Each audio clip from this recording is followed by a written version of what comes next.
You're a nobody. That's what my sister told me the day she stole every penny I had. She thought her crime was perfect. She had no idea that the one true witness in my life was my dog, Max. And she had no idea that what he saw was about to destroy her. If you're watching this, drop a comment below and let me know where you're from.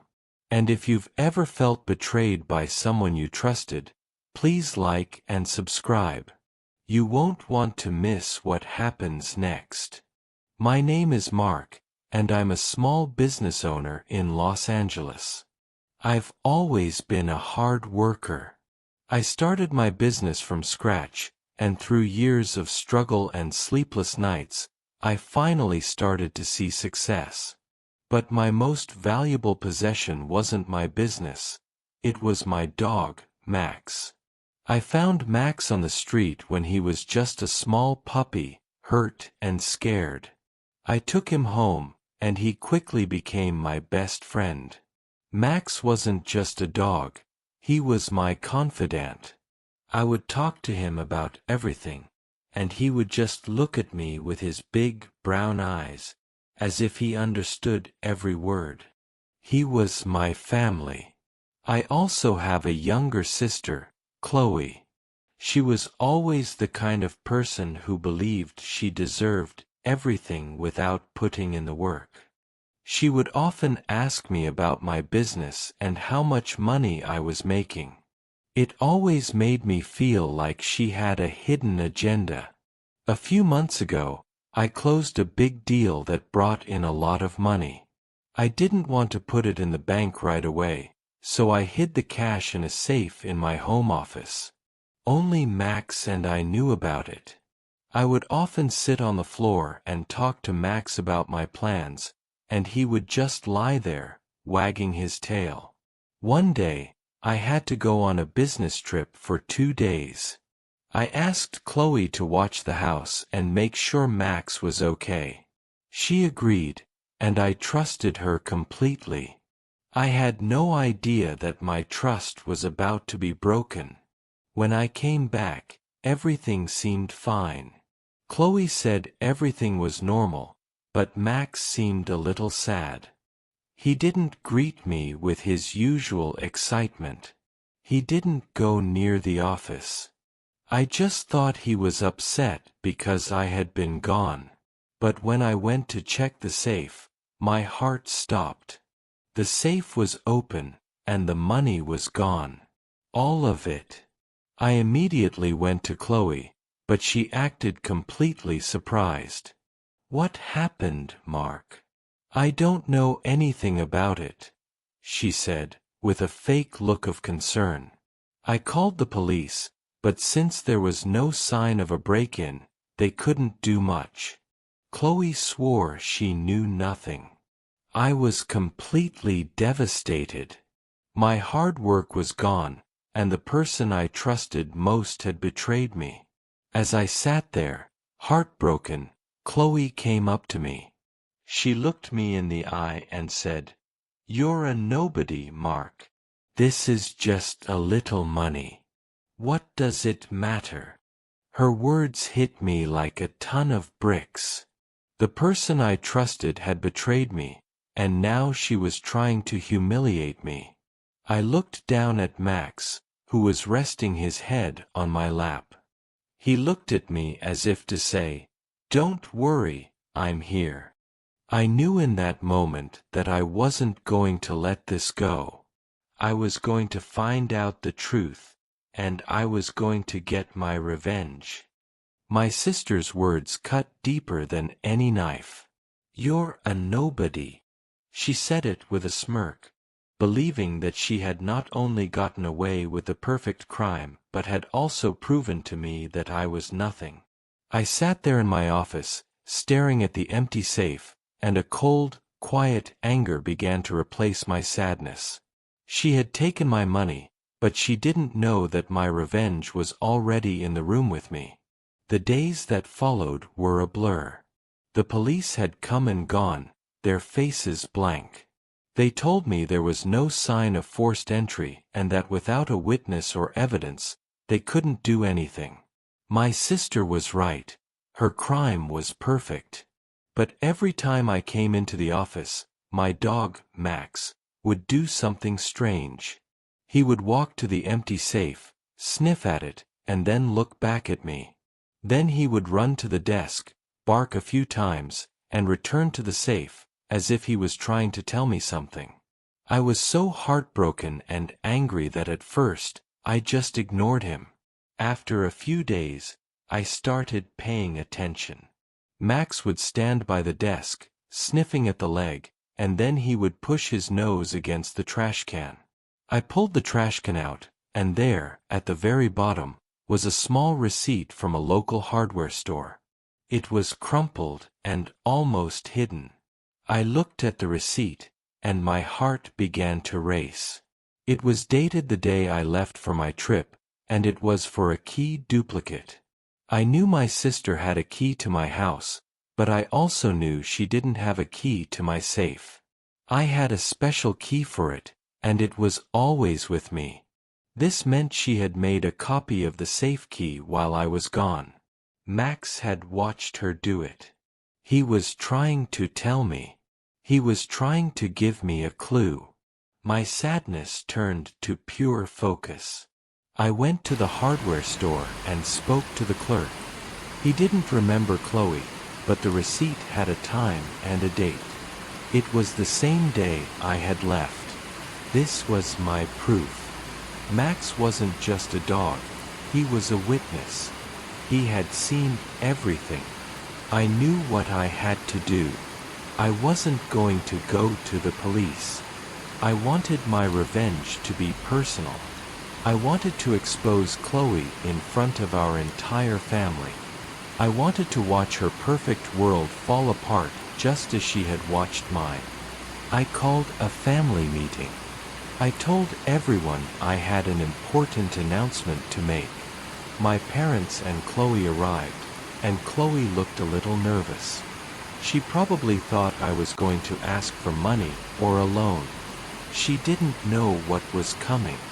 I started talking. I talked about how I felt betrayed. I talked about how my hard work was gone and how my own sister had called me a nobody. Chloe rolled her eyes. "Mark," she said, "you're being dramatic. Can't we just talk about this like adults?" "No," I said, a smile slowly growing on my face. "Because this isn't about money. It's about honesty. It's about trust. It's about a witness." My family looked at me, confused. "What witness?" my dad asked. I looked at Chloe. She was nervous now. "The police said there was no witness," she said. "The only person here was me." I smiled again, and I looked down at my side. "You're wrong," I said. "The only witness I needed was right here." I pointed to Max. Everyone laughed. They thought I had gone crazy, but I had a plan. I was going to make my dog tell my sister what he saw, and it was going to be the most beautiful thing I had ever done. My family was laughing. They thought I was a fool for calling my dog a witness. They thought I was broken and had finally lost my mind. But they had no idea that my revenge was already in motion. This is the story of how my dog, Max, did what no human could. He proved my sister was a liar. And this is how he taught my family what true loyalty really means.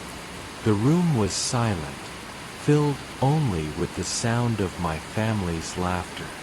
My sister, Chloe, looked at me with a smirk on her face.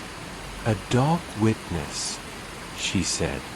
"Mark, you're crazy." I looked at them, and I smiled. "Maybe," I said. But Max saw everything. I brought out the small, crumpled receipt from the hardware store and put it on the table. This is a receipt for a key duplicate, dated the day I left. I found it in the trash can. My sister left it there. Chloe's face went pale. What? No. I didn't, she said, but her voice was shaking. The police said there was no witness, I continued, but they didn't know Max was watching. He saw you, Chloe. He saw you take the money, and he saw you hide the key. My family looked at me with confusion. How could a dog see anything? My dad asked. I looked at Max, and I gave him a signal.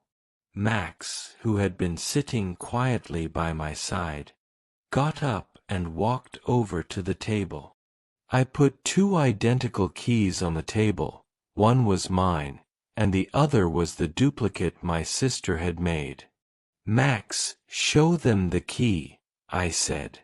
Max sniffed at both keys, and then he took the duplicate key in his mouth.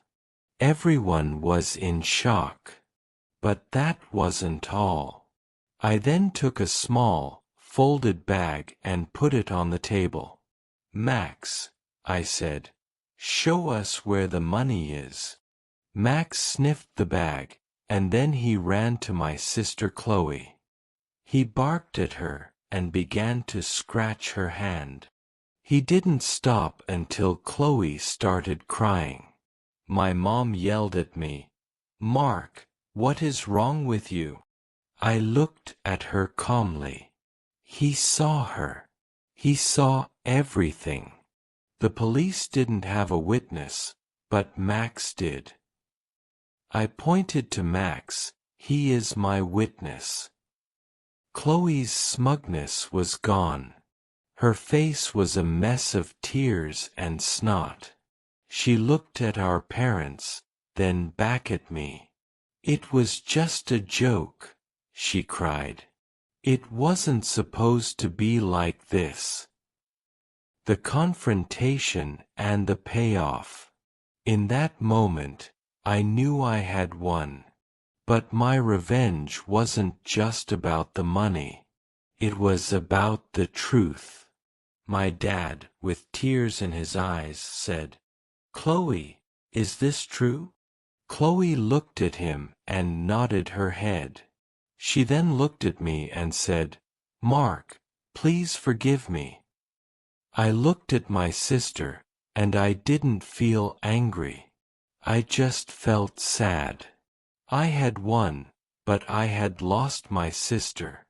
I gave them the information on where the money was. The police were able to get it back, and Chloe was charged with theft. She was forced to pay me back all the money she had stolen, and more. She had lost everything. My family was in ruins. My parents apologized to me, but I knew it was too late. They had chosen to believe their perfect daughter over me. They had chosen money over family. I got my money back, but my real reward was my dog, Max. He was my hero. He was the one who helped me get my revenge. He was the one who helped me find the truth. I built a new life for myself, far away from my family. I learned that sometimes, the only people you can truly trust are the ones who don't have to talk. Outro music. Peaceful, but with a confident tone. So, that's my story. It's a reminder that true loyalty is not just about blood. It's about a dog who will never leave you, even when everyone else does. Have you ever had to choose between your blood family and your chosen family? What did you learn? Share your stories in the comments below. And if this story resonated with you, don't forget to like, share, and subscribe to hear more real-life lessons. Thank you for listening.